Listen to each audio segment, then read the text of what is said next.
नमस्कार, इस बुलेटिन में आपका स्वागत है। मैं हूं आपके साथ मधुमिता पाल और आप देख रहे हैं बजट 2026। छत्तीसगढ़ के वित्त मंत्री ओपी चौधरी ने मंगलवार को विधानसभा में वित्तीय वर्ष 2026-27 का बजट पेश किया है। यह बजट 1,72,000 करोड़ रुपए का है और संकल्प थीम पर आधारित है। बजट को लेकर के नेताओं ने अपनी प्रतिक्रियाएं दी हैं। सुनिए उन्होंने क्या कुछ कहा। 72,000 करोड़ का बजट पेश कर दिया और हमारे साथ इस वक्त नेता प्रतिपक्ष हैं चरणदास महंत जी, उन्हीं से बातचीत करेंगे। इस बार संकल्प का नाम दिया गया है और 1,72,000 करोड़ का बजट पेश हुआ, कैसे देखते हैं? अभी तक संकल्प के नाम से बजट तो प्रस्तुत किया उनने, मगर अभी जितने भी कर्मचारी हड़ताल पर बैठे हैं उनकी जो छोटी छोटी मांगे हैं उसको पूरा करने के लिए कोई योजना इनके मन में नहीं है। हमारे नौजवान जो बेरोजगार होकर भटक रहे हैं, नौकरी खोज रहे हैं, उनके नौकरी के लिए कोई व्यवस्था नहीं है। हमारे किसानों को जो अभी धान से पीड़ित हुए हैं उनको किस प्रकार अगले बार ना पीड़ित हो उसके लिए इनके पास कोई सोच नहीं है। ये पूरे शब्दों का माया जाल है, दावा के दावा रह जाएंगे, कोई योजना पूरी होती मुझे नहीं दिखती। बजट को ये अगर एक लाइन की प्रतिक्रिया बोले तो क्या कहें? मैं शब्दों का माया जाल ही कहूंगा, लच्छेदार शब्दों का माया जाल। शब्दों का माया जाल कहते हुए नेता प्रतिपक्ष डॉक्टर चरणदास महंत कह रहे हैं शायद सरकार के बजट को, और उन्होंने अपनी प्रतिक्रिया दी। उनका कहना है कि केवल शब्दों का जाल है, किसी प्रकार का कोई भी कहीं ना कहीं राहत जो है ना ही कर्मचारियों को दी गई है, ना ही जो लोग हड़ताल कर रहे हैं उन्हें किसी प्रकार से इस बजट से राहत मिली है। कैमरा पर्सन भूपेश जांगड़े के साथ मोहम्मद सैन, नेशनल रिपोर्ट 7 रायपुर। छत्तीसगढ़ का बजट संकल्प के थीम पर पेश किया गया। महिला एवं बाल विकास मंत्री लक्ष्मी रजवाड़े जी हमारे साथ हैं। महिलाओं के लिए कितना खास है मंत्री जी ये बजट? छत्तीसगढ़ के लिए, छत्तीसगढ़ की उन महिलाओं के लिए हर्ष का दिन है, क्योंकि आज छत्तीसगढ़ का 1 वर्ष का रोड मैप तैयार हुआ है। माननीय नरेंद्र मोदी जी का जो संकल्प है कि हम विकसित भारत बनाएंगे, उस संकल्प को पूरा करने वाला बजट प्रस्तुत हुआ है। कहीं न कहीं हर वर्ग के लोगों का ख्याल रखते हुए बजट प्रस्तुत किया गया है। रोड, पुल, पुलिया, हॉस्पिटल, महतारी सदन, महतारी वंदन योजना, नई योजना अगर हम कहें तो मोदी जी की गारंटी के तहत जो पूरा हुआ है रानी दुर्गावती योजना के माध्यम से, तो कहीं न कहीं हमारी घोषणाएं भी पूरी हुई है। हमारे छत्तीसगढ़ को आगे बढ़ाने के लिए भी ये बजट प्रस्तुत हुई है। 1 साल का पूरा वित्तीय माननीय ओपी चौधरी जी ने प्रस्तुत किया है। और रानी दुर्गावती योजना के माध्यम से हम जो 18 वर्ष की जो हमारी बहनें हैं, जो बालिकाएं हैं, उनको हम 1.5 लाख रुपए देंगे। दरअसल ये योजना तो चल रहा था, लेकिन इस नाम से नहीं था, तो उसको माननीय वित्त मंत्री जी ने आज बजट में अपने लाए हैं, जिसे हम हमारी जो पढ़ने वाली बेटियां होती हैं उन 18 वर्ष कंप्लीट करने के बाद आगे पढ़ाई में कोई दिक्कतें ना हो। इसके कई सारे नियम शर्तें हैं, नियम शर्तों के अनुसार हमें गुजरना पड़ेगा, लेकिन आर्थिक रूप से उन्हें आगे की पढ़ाई के लिए हम उन्हें थोड़ी सी प्रोत्साहन राशि के रूप में देने का एक प्रयास किए हैं। तो कहीं न कहीं पढ़ाई में किसी प्रकार की बाधा नहीं आएगी इस रानी दुर्गावती योजना के माध्यम से। तो रानी दुर्गावती योजना के माध्यम से बालिकाएं जो है वो और सशक्त होंगी, इस बात को लक्ष्मी रजवाड़े जी कहते हुए नजर आ रही है। कैमरामैन इकराम कुरैशी के साथ गौरव शर्मा, स्टूडियो 7 रायपुर। छत्तीसगढ़ का बजट पेश कर दिया गया है। शिक्षा मंत्री गजेंद्र यादव जी हमारे साथ हैं, उनसे जानेंगे अबूझमाड़ में और एजुकेशन सिटी जगरगुंडा में, ऐसे जगहों में एजुकेशन सिटी के क्या मायने?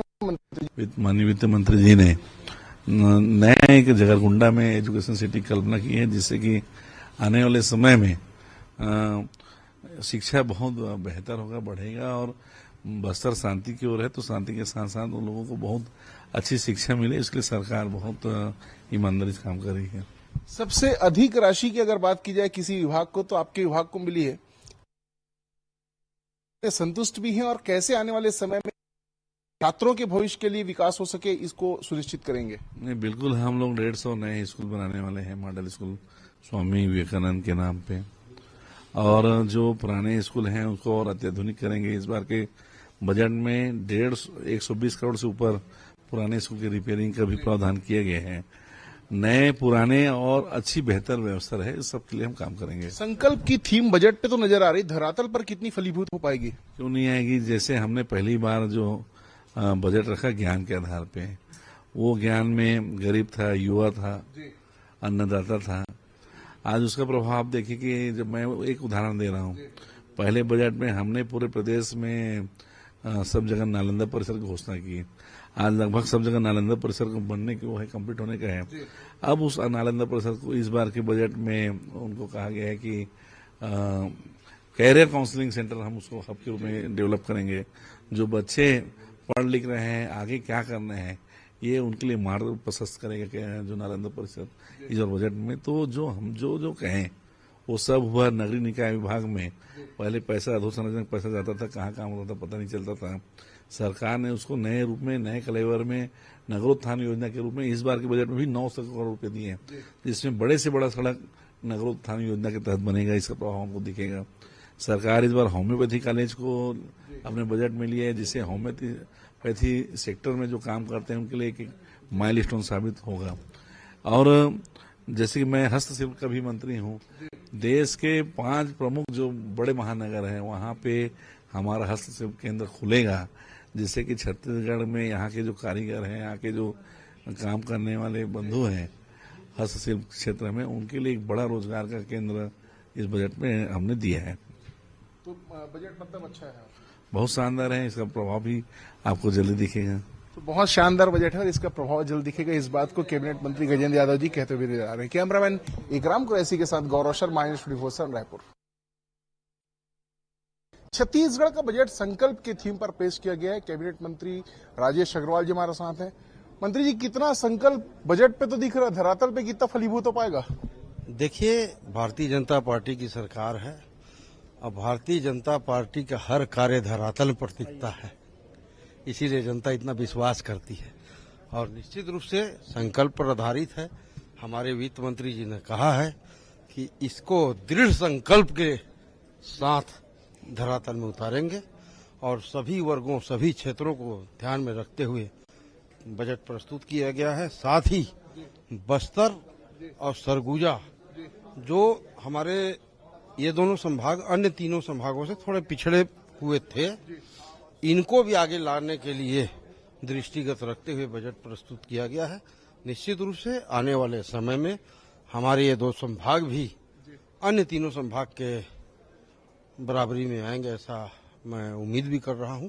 और निश्चित रूप से ये जो हमारा बजट है, जैसे हमारे देश के यशस्वी प्रधानमंत्री नरेंद्र मोदी जी का एक संकल्प है कि देश को 2047 तक विकसित राष्ट्र बनाना है, उसी संकल्प के आधार पर छत्तीसगढ़ को भी विकसित राज्य बनाना है।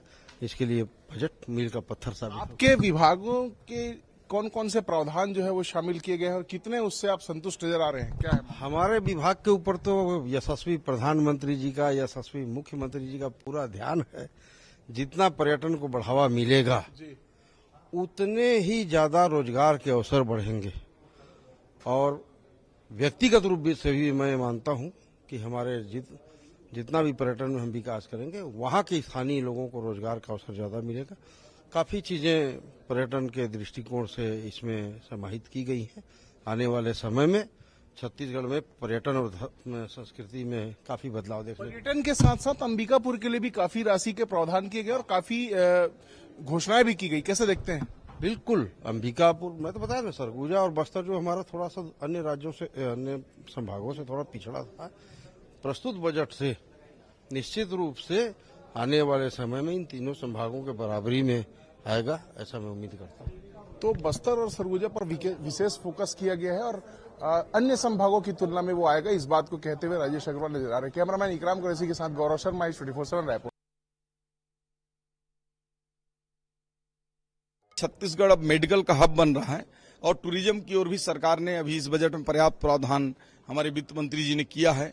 तो माननीय मुख्यमंत्री जी का जो सपना है, जो सोच है कि छत्तीसगढ़ एक मेडिकल टूरिज्म के रूप में यहाँ विकसित हो, उस दिशा में ये बजट बहुत कारगर सिद्ध होगा और हम लोग कर पाएंगे। और यही कारण है कि आपने देखा होगा कि होम्योपैथिक मेडिकल कॉलेज नहीं थे हमारे यहाँ, उसकी भी इस बार बजट में प्रावधान किया। संकल्प बजट में तो दिख रहा है, धरातल पर कितना फलीभूत होगा? देखिए, धरातल पे हमारी सरकार जो कहती है वो करती है। आपने देखा होगा कि हमने 18 लाख प्रधानमंत्री आवास कैसे दिया, 70 लाख महतारी वंदन का पैसा कैसे दे रहे हैं, 3100 रुपए धान धड़ाधड़ पेमेंट कैसे कर रहे हैं। अभी होली में पूरे पैसे की बारिश होने वाली है किसानों के आंगन में।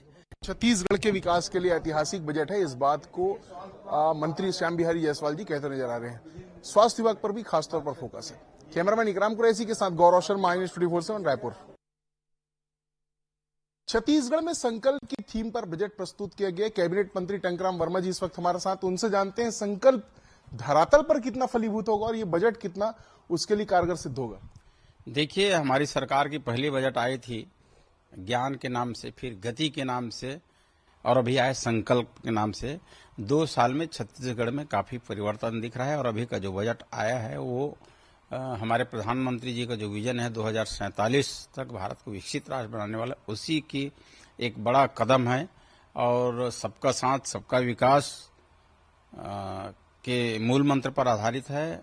माननीय हमारे मुख्यमंत्री विष्णुदेव साय जी को, हमारे वित्त मंत्री जी को भी मैं बहुत बहुत बधाई देता हूँ। बहुत से नए काम लिए हैं। यह है कि छत्तीसगढ़ का समुचित विकास कैसे होगा, कैसे छत्तीसगढ़ को आगे बढ़ाएंगे, सभी वर्गों का कैसे भला होगा, पिछड़े वर्ग का, पिछड़ी हुई जो सुदूर अंचल है वहाँ का, चाहे बस्तर की बात करें, सरगुजा की बात करें, काफी चिंता करके ये बजट को लाया गया है। और निश्चित रूप से हमारा छत्तीसगढ़ जो है बहुत तेजी से आगे बढ़ेगा इस बजट से। मंत्री जी, आपके विभाग को लेकर कौन सी ऐसी बात है जिससे आप प्रसन्न हुए हों, जिसमें लगा होगा कि ये अच्छा काम होगा? नहीं, देखिए, हमारा मूल राजस्व जो है, राजस्व में नई टेक्नोलॉजी का उपयोग किए हैं। चाहे हम जियो रेफरेंसी की बात करें, चाहे ऑटो डायवर्सन की बात करें, ऑटो नामांतरण की बात करें, बहुत सी इनमें नई तकनीक का उपयोग है। इसके लिए भी सरकार ने पर्याप्त बजट का प्रावधान किया है। उसी तरह से उच्च शिक्षा में इंफ्रास्ट्रक्चर का भी है, नए विषय खोलने का भी है, ताकि यहाँ के बच्चे आगे आएं। तो बहुत बढ़िया बजट है। बहुत बढ़िया बजट है और संकल्प पूरा होगा, इस बात को मंत्री टंकराम वर्मा जी कहते नजर आ रहे हैं। कैमरामैन इकराम कुरैशी के साथ गौरव शर्मा, आई-24/7 रायपुर।